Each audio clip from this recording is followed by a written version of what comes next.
right quick.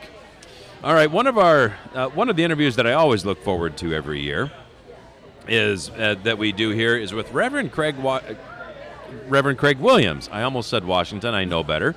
Reverend Craig Williams of Southside Mission in Peoria. They are one of the organizations that receives a portion of the proceeds from the Mennonite Relief Sale. And Craig, good morning. Welcome back. Well, thank you, and welcome to you guys. Good to have you. Always good to hear you guys and see you guys. And I listened on the way over today because I'm normally over here already. So I hope you got the memo not to get off on Mitsubishi Motorway. I did get that one. All right. That was closed last summer, and I found out the hard way last summer even when I tried to get up there and went, and I had a busload of kids. Oh, boy. Yeah, I was like, I do know where I'm going. I normally miss memos, but this one I didn't miss. All right. Well, very good. Well, thank you for listening. Craig, one of the questions that I've tried to ask everybody this week is how do you use the proceeds from the sale? They're intended to go to help with food relief. So Yes, tell us about the food programs at Southside Mission. So one of the most robust food programs is 100 youth that come through that building weekly, daily. We probably average 85 to 90 kids a day. And so we feed them a nice meal every time they hit the doors. And we ensure that they get a nice meal, that they get some after-school tutoring, that they get some worship in our new, of course, we talked about last year, our new worship center. It's finally open, yeah. Oh, yeah, it's open and going. I'm watching them. Sometimes I hear it more than I can see it by the music. And then also our soup kitchen. Our soup kitchen operates daily, Monday through Fridays. And we have probably about 50 to 60 people that come in every day at our soup kitchen. So it's definitely being used. Oh, definitely. That's one of the things that so many of us take for granted is 3 meals a day, good meals a day. And I know so many of the population that you serve, probably the meal that you would serve is after school. Yes, sir. And that's purposeful, especially with our youth. One of the things, too, just ahead of that is that we do make sure that our families that come for the soup kitchen, which are typically more the senior population, not all, but some of the ones that are really older, we make sure that they get a chance to take things home with them for dinner time meals, so a little extra here and there. So it's very important in the strategic plan of the after school is to make sure that they can go home full, that they can go home with the meal. You don't know, I don't want to assume, I don't want to say things that are not true, but I could assume that sometimes that might be the best and the last meal that they might receive that evening. And yeah, you need to make it available without getting too much into their business. That's right. We'll get in your business, but we want to make sure that we don't, just make Assume. them a spectacle. Well, there's a certain amount of dignity. Yes. That people deserve, and it's easy to, when you find yourself in need, to feel like you don't have any anymore, and that is being able to help people while maintaining their dignity is important. I believe that 100%. If you come around the mission, you've seen or heard anything around the mission. That was one of the thrust of kind of changing ministry a little bit, is affirming dignity in everyone that we serve. God gives dignity. We just affirm it in people, how we treat them. So we don't have, I've heard people say, we give them dignity, or we affirm what God gave them, and we treat them in a way that says, God gave you a dignity, and we're just going to treat you that way. And I think that gives us also an open door relationally to minister to people. So what else, for years we were and things take time, you're building the youth center and the worship center, your podcast studio, which I thought was great, except it meant that you didn't have to come to the studio anymore, and suddenly I'm feeling very disconnected. And now that you are hosting Mission Matters on Sunday, we don't have, sometimes just come on down and say, hey, record us this week. Yeah, I will, and I thought about that coming up here. I said, I'll probably get that question. Well, but I look forward to it. I just actually assumed that role, and I'm working with Mr. Eric Potter, which is one of you guys' Mennonite brothers, if you will.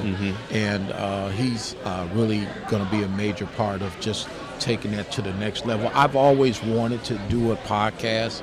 I would often share with Rich, hey, Rich, I really want to look into doing something like that. So we're just kind of getting our feet off the ground a little bit, and we look forward to coming over and partnering. Yeah, and you were speaking of Rich Drager. Rich Drager, who is retired. I called. I like to tell him. I said, "You went off to the pasture." Yeah, well, retirement came hard because as we visited, he was like, "Yeah, I still go in a couple of times a week. Yeah, help out with some of these year-end things that actually happen after January 1st."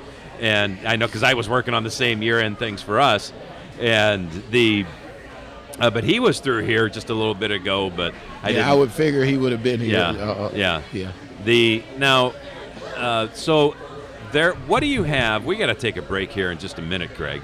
But I was speaking with one of your assistants yesterday, I believe it was, and I said, "What do you have new there?"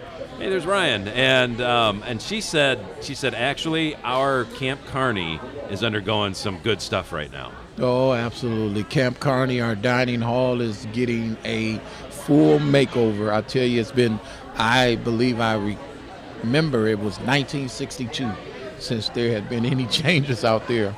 And so you can imagine what that looked like, and it was still operable, but right now we're under construction with our new dining hall. Well, and when you do that, it tells your people that come, whether they are children for your summer camps, and you have done some rentals too, right? Yes, sir. Yeah.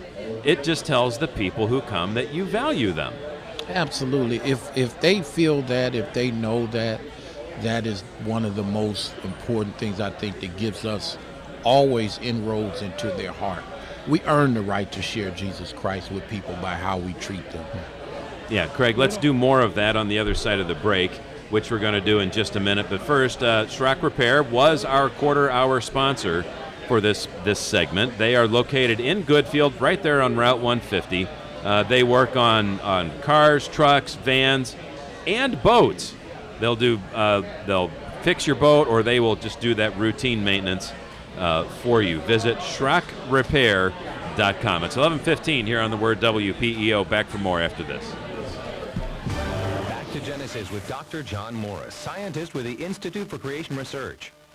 Dr. Morris, how can some lizards walk and even hang upside down on very smooth surfaces? Chris, this is an amazing feat. Consider the gecko, which can stick to almost any surface, even a polished pane of glass. It attaches itself by tiny hairs on its feet, which are so tiny they're packed at about 500 per square inch. Each hair exerts a tiny chemical force which is attracted to the glass surface, and together they support the weight of the lizard. By curling and uncurling the toes, the lizards can break this bond and move on and take another step. You know, often engineers notice an ability in animals and attempt to mimic it in engineering design. And that's what they're trying to do in this case.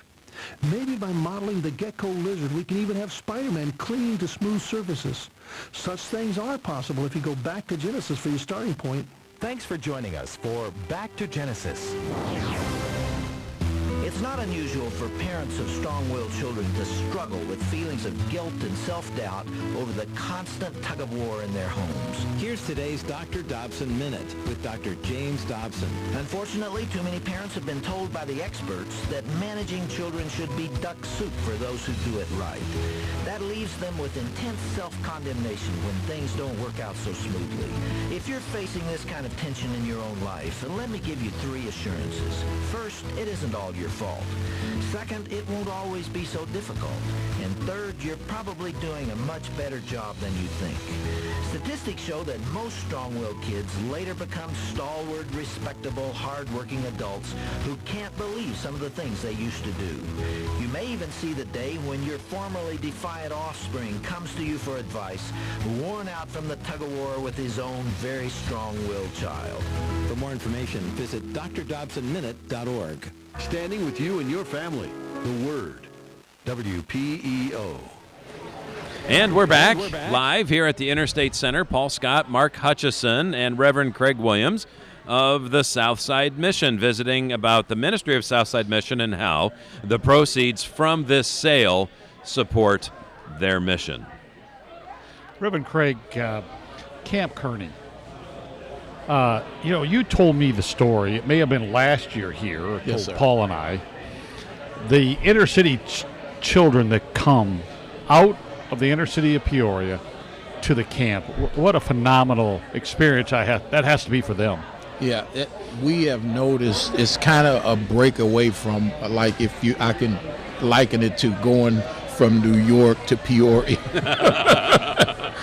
and it just allows you to get away from the hustle and the bustle of the everyday life. Especially what's very important about that is the summertime, when the kids really are kind of left to their own devices sometimes. So the importance of our summer day camp, our summer Camp Kearney, is so important for our youth. And it also gives them a chance to get closer to God, closer to nature. Excuse me. And I just wanted to make sure that all of this happens because of our donors, our sponsors, those for supporting us, just like the Mennonite Relief Cell. We couldn't do it without you all, without the help of all those. So we talk about what God is doing. We talk about our youth. We talk about the families. But it couldn't be done without people that have a heart for mission and have a heart for young people as well as adults. One of the things that I'm guessing is an adjustment for your campers is the quiet, especially at night, and how dark it is. Yes, and we'll add one more, probably the phone. They don't get to use those cell phones. Oh, yeah. Yeah, we put those away. We've eased a little bit. We've laxed a little bit of that in terms of working with them. But see, my days of camping with you children, wouldn't even have it. Well, we did a camp similar setting in downstate New York with kids out of the city, and for them this was before phones. Yes. Before phones were now ubiquitous. It's totally different. Oh, yeah. And that alone is like a withdrawal period for them to get describe past that withdrawal. How do they? Well, sometimes they're used to just getting, as you know, our youth overall are just locked into these devices, and they're used to just pulling away and kind of isolating.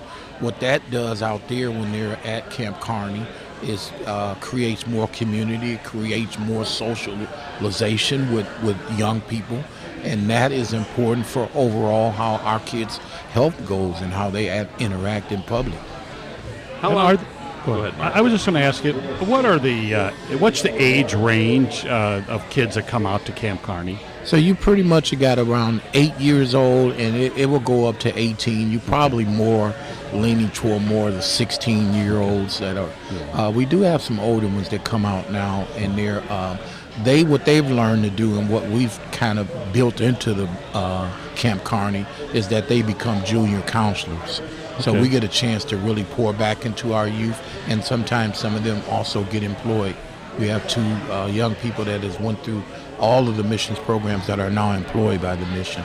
That's what I like to call the hallmarks of ministry, where you can see the fruit of what God has done in their lives, and they're giving it back, and that's much needed in ministry. Oh, that's beautiful. That's really beautiful, Reverend Craig.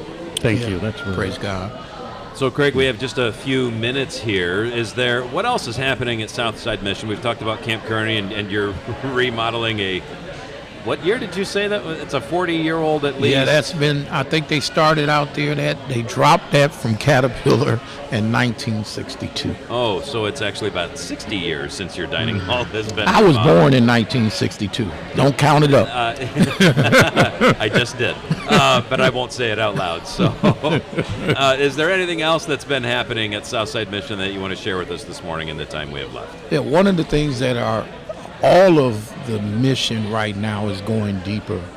What I mean by going deeper, we have done a lot of construction, a lot of building in the last 3.5, 4 years.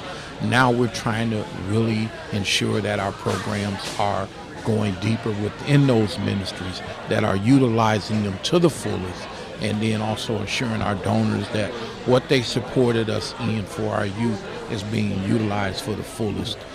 To the kids, to the young people that we serve. And we also are gearing up for day camp at Camp Kearney. Starts in June, and then day camp starts at the main location in June, the same time. June, I believe, is the 16th, and we're going to have 100 kids plus at each location, probably weekly, daily. So we're just gearing up for that. Our staff is doing a tremendous job preparing for summer day camp ministry at Southside Mission. How much staff do you need? Are you in the middle of hiring right now? We are, yes, we are. Hiring volunteers? I don't know how much of your... Yeah, we like to hire volunteers more than any. As I heard earlier, yeah.